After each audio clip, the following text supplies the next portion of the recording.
bật lên không được này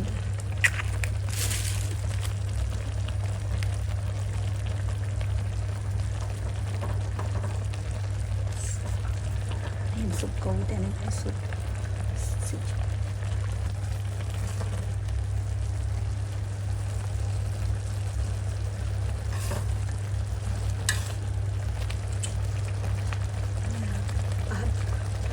con này nha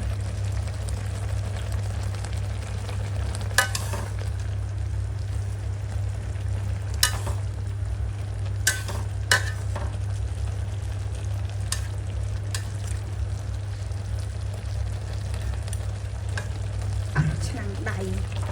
នេះប៉ះឆ្នាំងដៃ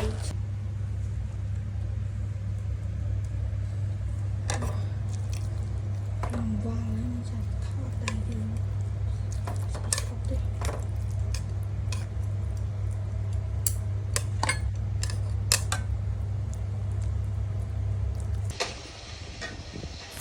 ថ្ងៃហ្នឹងគឺថារន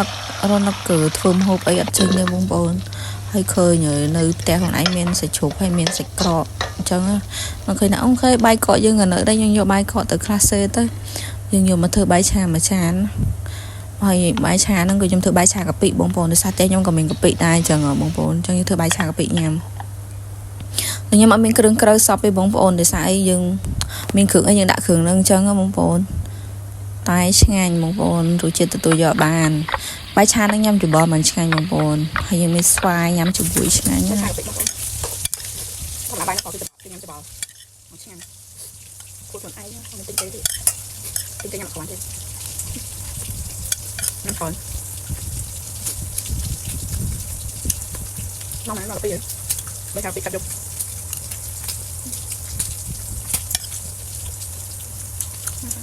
มันการทุบนะมันการทุบ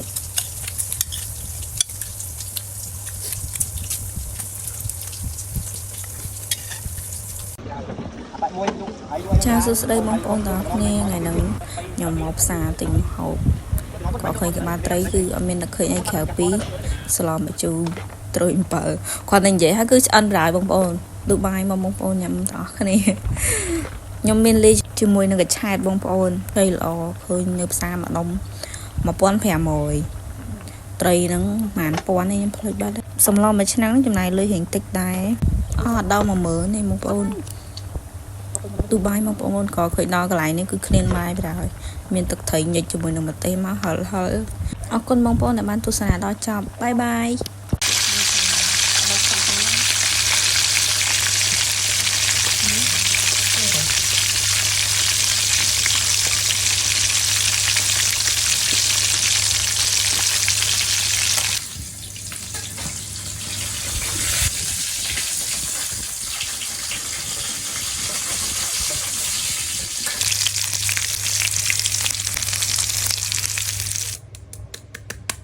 គួរដូចជ្រឹកដាវ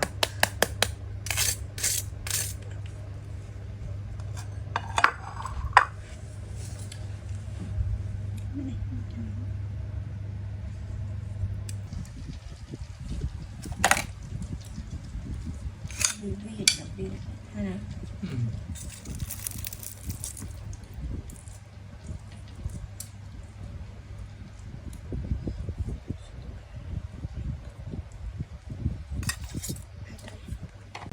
ចាបងប្អូនថ្ងៃហ្នឹងខ្ញុំមកធ្វើស៊ុបចិនញ៉ាំបងប្អូនបន្លែយើងមានប៉ុន្មានមុខហ្នឹងបងប្អូនហើយឥឡូវយើងចាប់ផ្ដើមឆាអើយដុំស៊ីឈាន់បងប្អូនឆាឲ្យវាអាលីភេងវាហ្នឹងបងប្អូនហើយយើងដាក់ទឹកជាយើងហ្នឹងចូលហើយខ្ញុំដាក់មីមុនគេព្រោះអីមីហ្នឹងរៀងរឹងបងប្អូនយើងដាក់មីឲ្យទន់សិនមកយើងស្រង់ចេញសិនក៏បានដែរបងប្អូនកុំឲ្យមីហ្នឹងវារីកពេកហើយដាក់បន្លែចូលមកបងប្អូនហើយប្រហិតហើយខ្ញុំមានប្រហែលមុខដែរបងប្អូនមានបកាប្រហែលក្របដែរហើយដាក់ផ្សិតចូលស្ពៃទឿតកួនអីហ្នឹងមកបងប្អូនយើងឆាវាឲ្យចូលគ្នាឲ្យឆ្អិនល្អអញ្ចឹងទៅងាយទេបងប្អូនតែឆ្ងាញ់រសជាតិឆ្ងាញ់ប្លែកហើយខ្ញុំដាក់បន្ថែមពងមាន់2គ្រាប់ទៀតហើយទៅពេលចិននេះក៏ឆ្ងាញ់ដែរបងប្អូនរសជាតិវាជូរហើយឆឹបឆ្ងាញ់បងប្អូនហើយចុងក្រោយខ្ញុំដាក់ត្រោះគោស្រស់ហើយយើងដាក់ទឹកដោះគោស្រស់ហើយយើងបិទក្រាស់ញ៉ាំទៅបងប្អូនដោយសារទឹកដោះគោស្រស់ហ្នឹងកុំដាក់ឲ្យវាពុះបងប្អូនតែកាលណាពុះគឺវាអត់ខ្ទិះឆ្ងាញ់ទេហ ហើយតពាំងចិននឹងឆ្ងាញ់មែនបងប្អូនអើយញ៉ាំជាមួយនឹង hot pot ហ្នឹងគឺត្រូវគ្នាហ្មងអាហ្នឹងវាស្តៀងតែ hot pot ដែរហ្នឹងបងប្អូនចិនដូចតែគ្នាត្រូវអត់បងប្អូនសរសៃមីហ្នឹងគឺតុនឆ្ងាញ់ដូចមីសួរអញ្ចឹងគ្រាន់តែសរសៃវារៀងធំជាងមីសួរហើយផាត់នំប៉ាហ្នឹងក៏ឆ្ងាញ់ដែរញ៉ាំហើយមើមជ្រូកហ្នឹងរសជាតិវាជ្រឹបបងប្អូនឆ្ងាញ់ញ៉ាំមួយស៊ុបត្រូវគ្នាហ្មងហើយស៊ុបមួយឆ្នាំងហ្នឹងញ៉ាំគ្នាពី3នាក់បងប្អូនហើយអស់លលេងហ្មងអត់មានអីសល់ទេទៅបីតែបន្តិចឆ្ងាញ់ពេកហើយម្ទេសនេះគេថែមជាមួយនឹងតពាំងហ្នឹងបងប្អូនឆ្ងាញ់អាម្ទេសជ្រក់ហ្នឹងចាអរគុណបងប្អូនវីដេអូខ្ញុំមានតែប៉ុណ្្នឹងទេបងប្អូនមកបញ្ញាបងប្អូនកាត់យប់បាយបាយបងប្អូនអរគុណបើសិនជានៅផ្ទះបងប្អូនមានស្លាបមាន់ឬក៏សាច់ទ្រុងមាន់អីបងប្អូនអាចមកសាកធ្វើរបៀបឆាប្រៃផ្អែមនេះបងប្អូនឬក៏បងប្អូនហៅថារំលីងប្រៃផ្អែមក៏បានដែរបងប្អូនវិធីធ្វើគឺងាយមែនតើបងប្អូនហើយរសជាតិឆ្ងាញ់ខ្លាំងហ្មងស្ងាត់លឹបដៃហ្មងបងប្អូនខ្ញុំហ៊ានធានាបងប្អូនអាចសាកតាមវិធីនឹងបានណាបងប្អូនរបៀបធ្វើគឺអត់មានអីញ៉ៃច្រើនទេបងប្អូន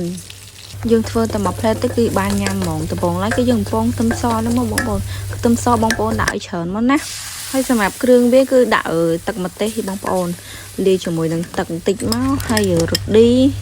ហើយវាចេញស្ករយើងហ្នឹងបងប្អូនហើយបងប្អូនមានលួចទឹកស្អ៊ីវបន្តិចក៏បានដែរតែខ្ញុំអត់មានទឹកស្អ៊ីវទេខ្ញុំអត់បានដាក់ហើយយើងដាក់ម្ទេសហុយបងប្អូនដាក់កាន់តែច្រើនគឺកាន់តែឆ្ងាញ់ចុងក្រោយគឺយើងឆាវាឲ្យចូលចិត្តគ្នាមករយលខ្ទឹមបងប្អូនបើមានល្ងសដាក់ល្ងសគឺកាន់តែឆ្ងាញ់ឥឡូវខ្ញុំមកភ្លក់ឲ្យបងប្អូនមើលហើយស្លាប់មាន់ហ្នឹងគឺយើងញ៉ាំមួយបាយក៏បានដែរណាបងប្អូនរសជាតិវាប្រៃផ្អែមមកបងប្អូនឬក៏បងប្អូនចង់ញ៉ាំលេងក៏បានដែរបងប្អូនបើសិនជាបងប្អូនញ៉ាំមួយបាយបងប្អូនគួរតែប្រឡាក់វាទុករយៈពេល1ម៉ោងឬក៏កន្លះម៉ោងអីក៏បានដែរបងប្អូនតាមពេលវេលាដែលបងប្អូនមានទេតែបើបងប្អូនញ៉ាំលេងគឺមិនបាច់ប្រឡាក់ក៏បានដែរបងប្អូនព្រោះអីរសជាតិវាគឺល្មមឆ្ងាញ់ហ្មងបងប្អូនវាអត់ប្រែហើយបងប្អូនគួរតែធ្វើឲ្យច្រើនណាខ្ញុំធ្វើតិចពេកបងប្អូនញ៉ាំអត់គ្រាន់ទេភ្លេចខ្លួនគឺកន្លែងទៅម្ដងទៀតគឺអត់បានព្រោះអីរសជាតិគេគឺជក់មាត់បងប្អូនញ៉ាំហើយចង់ញ៉ាំទៀតបងប្អូនគួរតែធ្វើឲ្យច្រើនណាដើម្បីកុំឲ្យខកចិត្តដូចខ្ញុំចាបងប្អូនវីដេអូខ្ញុំថ្ងៃហ្នឹងក៏មានតែប៉ុណ្្នឹងដែរបងប្អូនអរគុណច្រើនបងប្អូនដែលបានមើលវីដេអូខ្ញុំដល់ចប់ណាបងប្អូនបាយបាយ